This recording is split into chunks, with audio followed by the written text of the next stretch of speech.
6 luxury cars lined up outside Sarah's apartment building, their sleek forms gleaming under the afternoon sun. But this story doesn't begin there. It begins 2 days earlier, in a cramped diner on the corner of 42nd and Broadway, where one act of kindness would change everything.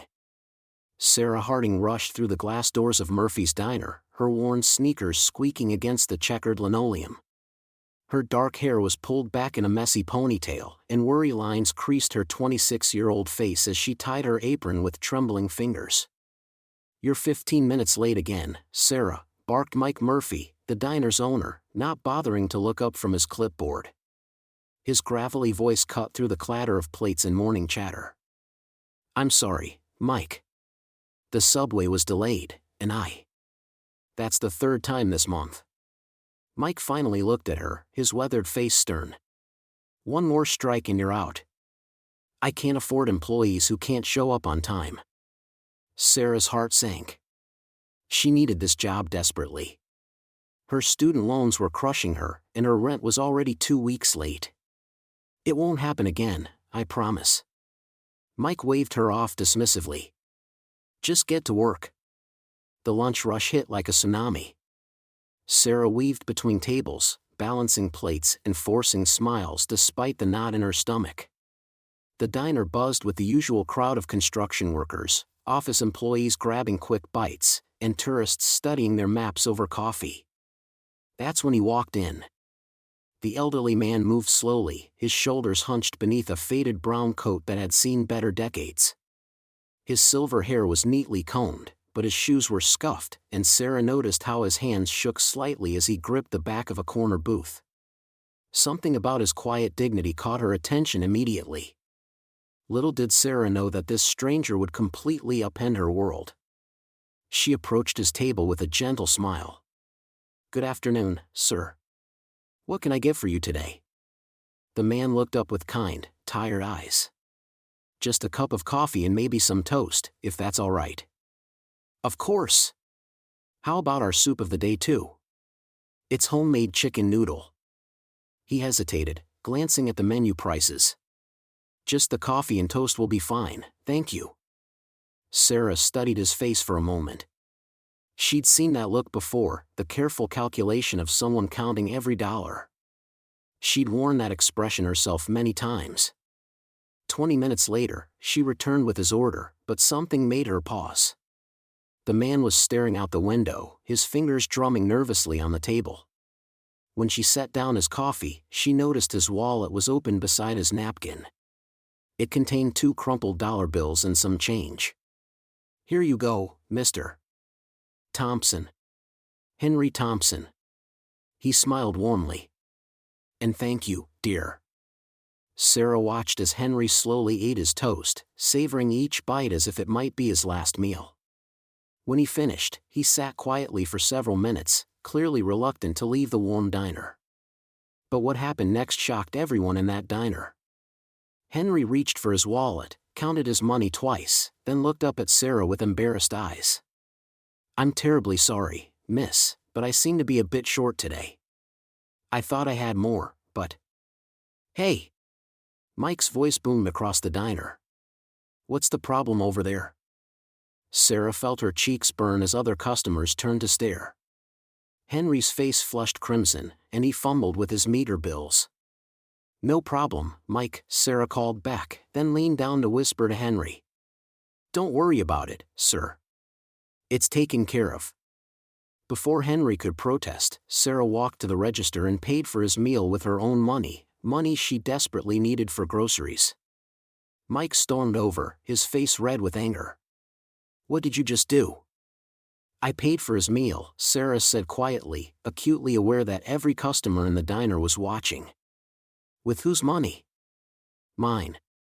"Sarah, we've talked about this before. You can't pay for customers' meals. This is a business, not a charity." Mike's voice grew louder with each word. Henry stood up shakily. "Please don't blame her. I can come back tomorrow with the money." "Nobody's coming back tomorrow," Mike snapped. "Sarah, you're done.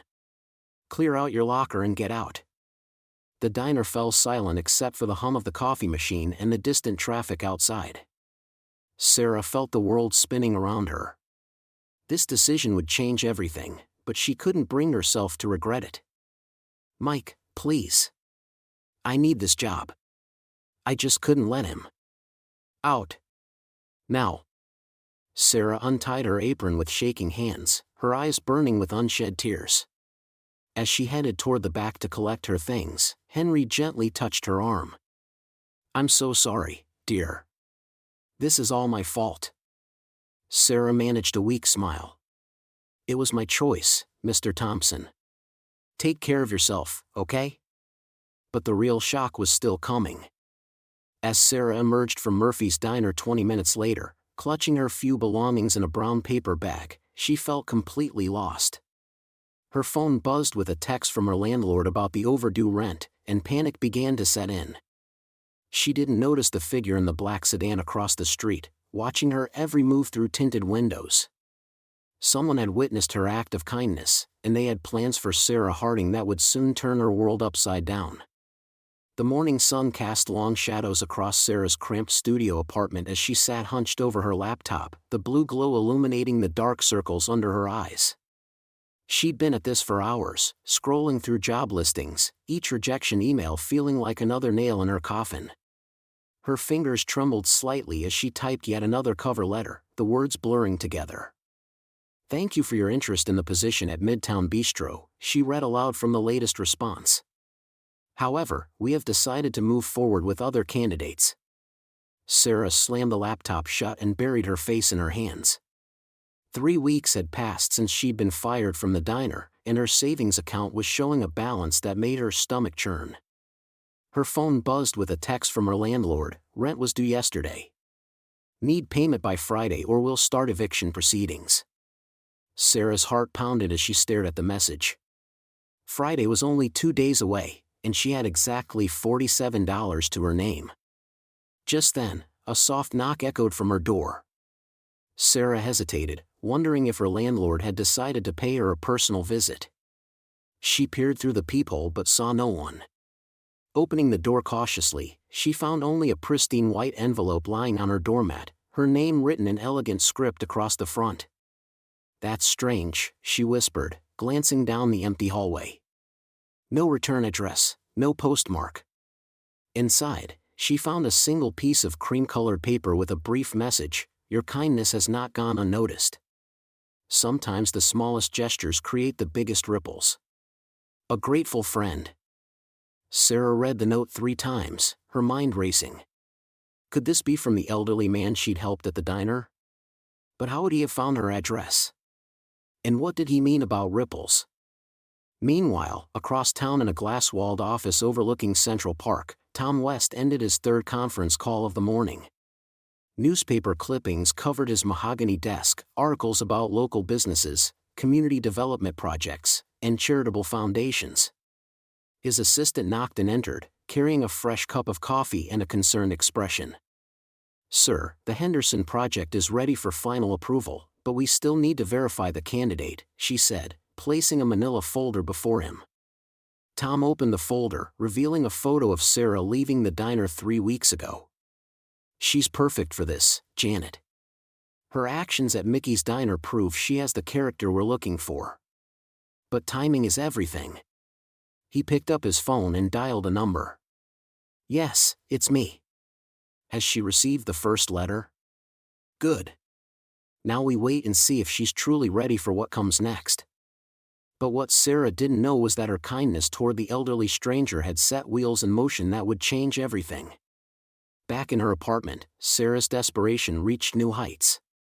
She'd applied to 17 more positions that morning, each one feeling more hopeless than the last. The mysterious letter sat on her kitchen counter, taunting her with its vague promises. She needed concrete answers, not riddles about ripples and grateful friends.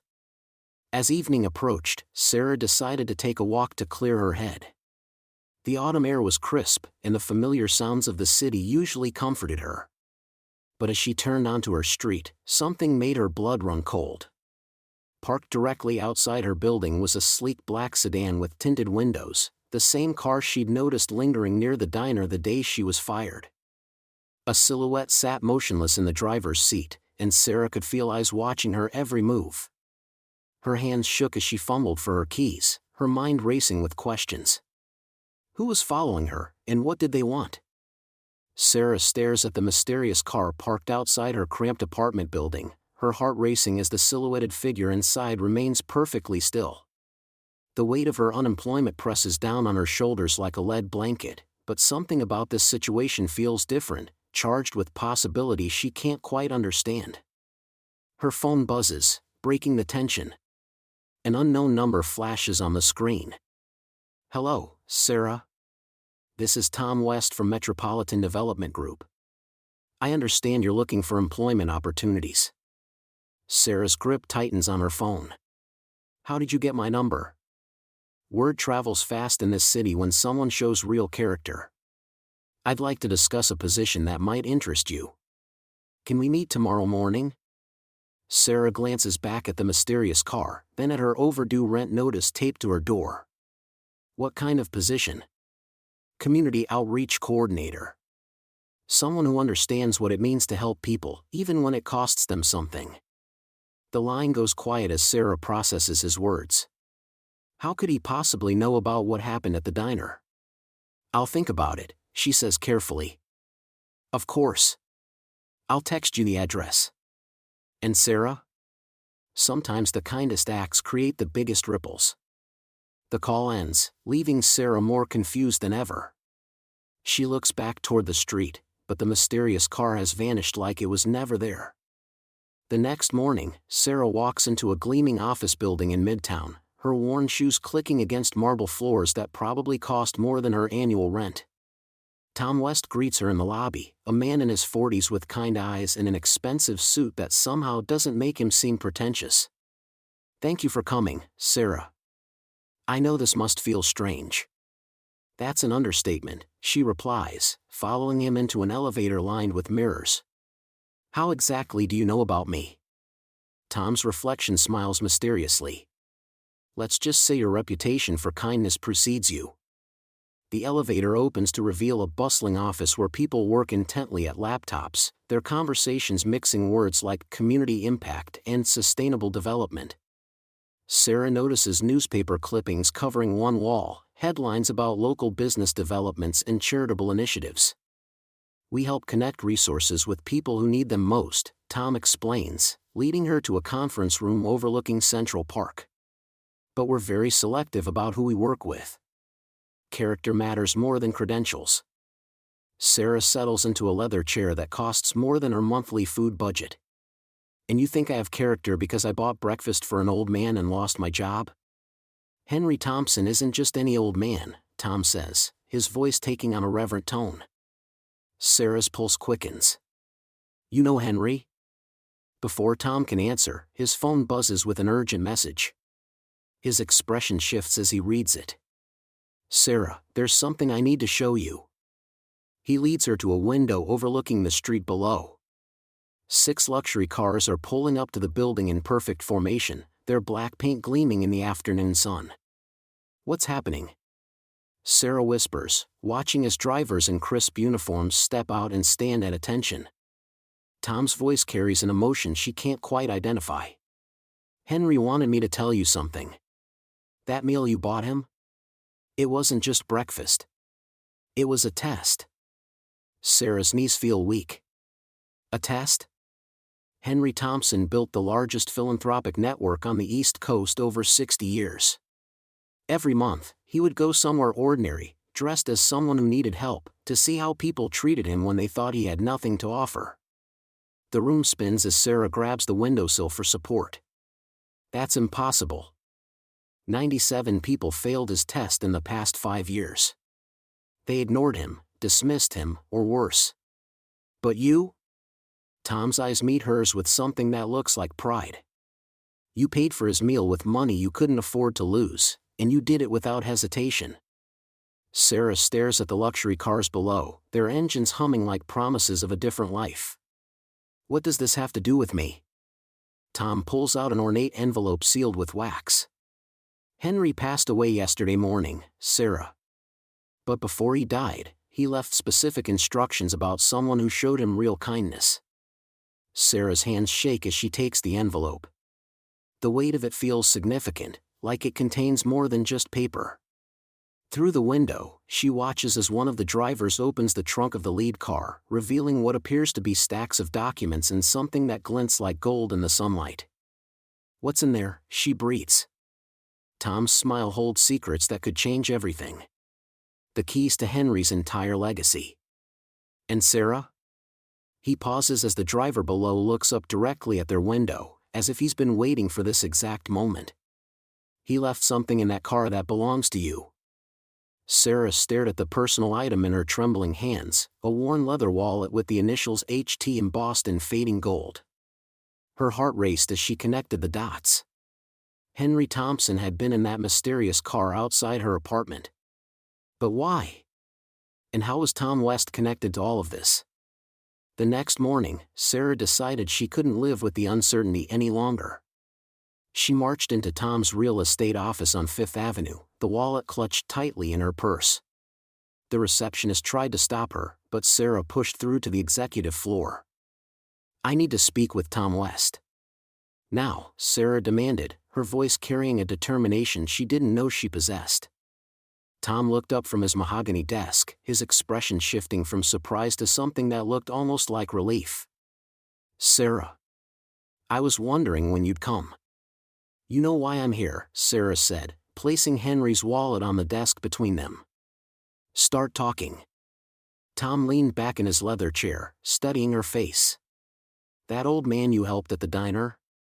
He wasn't just any ordinary customer, Sarah. Henry Thompson was one of the wealthiest philanthropists in New York. Worth over $200 million. Sarah's legs felt weak. She gripped the edge of the desk. "You're lying." "I wish I were," Tom continued, his voice taking on a gentler tone.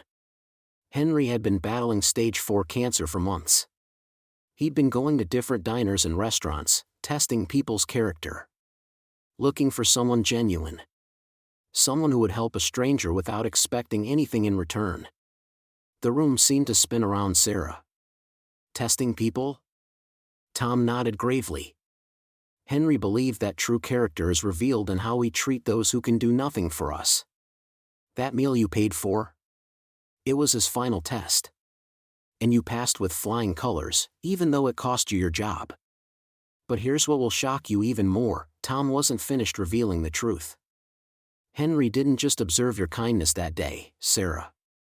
He'd been watching you for weeks. Following your route to work, seeing how you helped elderly customers, noticed how you always smiled even when dealing with difficult people. He told me you were exactly what he'd been searching for." Sarah sank into the chair across from Tom, her mind reeling. Searching for what? Tom opened his desk drawer and pulled out a thick manila folder with Sarah's name written across it. A successor. Someone to carry on his life's work through the Thompson Foundation. Someone who understood that wealth isn't about luxury cars or mansions, it's about the power to change lives. "I don't understand," Sarah whispered, staring at the folder. "I'm nobody special. I'm just a waitress who got fired." "You're wrong about that," Tom said, sliding the folder across the desk. "Henry saw something in you that even you don't see yet. Your act of kindness that day wasn't random, it was the culmination of months of Henry observing genuine goodness in action." Sarah opened the folder with shaking hands. Inside were detailed reports of her daily activities, photographs of her helping customers, copies of thank you notes from patrons she'd assisted over the years. Her entire life of small kindnesses had been documented. "This is creepy," Sarah said, but her voice lacked conviction. Something deeper was stirring inside her, a sense that her life was about to change in ways she couldn't imagine.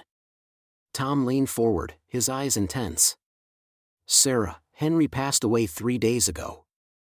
But before he died, he made arrangements. The Foundation's board has been waiting to meet you. They have a proposal that could transform not just your life, but the lives of thousands of people in this city." Sarah's phone buzzed with an incoming call from an unknown number. Tom nodded toward it. "That's them. The board members. They're waiting at a location I can't disclose over the phone. But I can tell you this," he paused dramatically. 6 luxury cars are about to change everything you thought you knew about your future."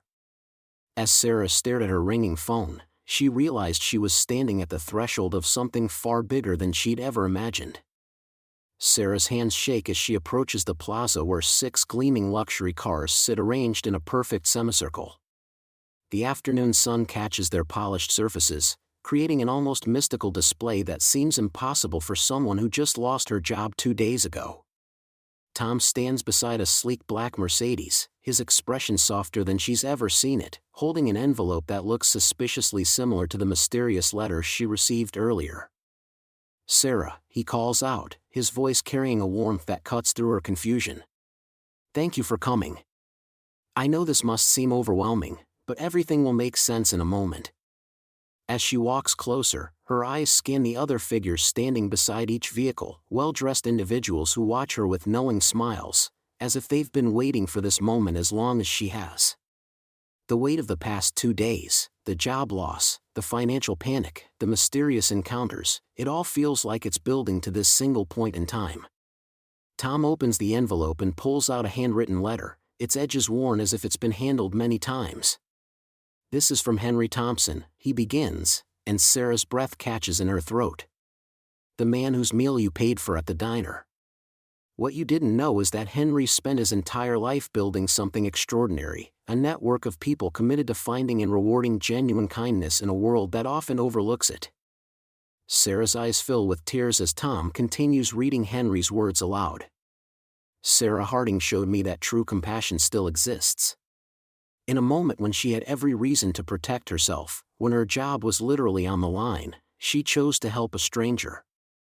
That single act of kindness, paying for a meal she couldn't afford for someone she'd never met, that's the kind of heart this world needs leading change."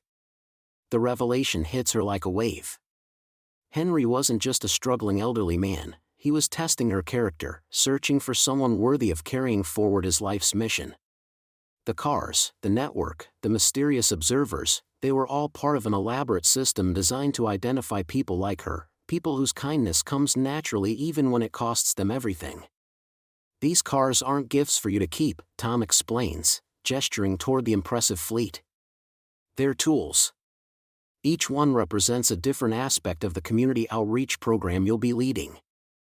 Mobile food services, transportation for elderly residents, emergency response for families in crisis, educational support vehicles for underprivileged children. Henry designed this entire operation to multiply the impact of one person's compassion." Sarah wipes away her tears, feeling a transformation happening within her that goes beyond anything she could have imagined. 2 days ago, she was a struggling waitress facing eviction. Now, she's being entrusted with the power to change countless lives. "But why me?" she whispers. "I just did what felt right." "That's exactly why," Tom replies. Henry spent years searching for someone who would act with genuine kindness without expecting anything in return. You didn't know who he was, you didn't know he was watching, you didn't even know if you'd ever see him again. You just saw someone who needed help, and you helped. As the sun begins to set, casting a golden glow over the plaza, Sarah realizes that losing her job wasn't a catastrophe, it was the universe making space for her true purpose. The network members approach her one by one, each sharing stories of their own acts of kindness that brought them into Henry's fold, creating a chain of compassion that stretches back decades. Walking toward the first vehicle, a mobile kitchen designed to serve meals to homeless communities, Sarah feels the weight of responsibility and possibility settling on her shoulders.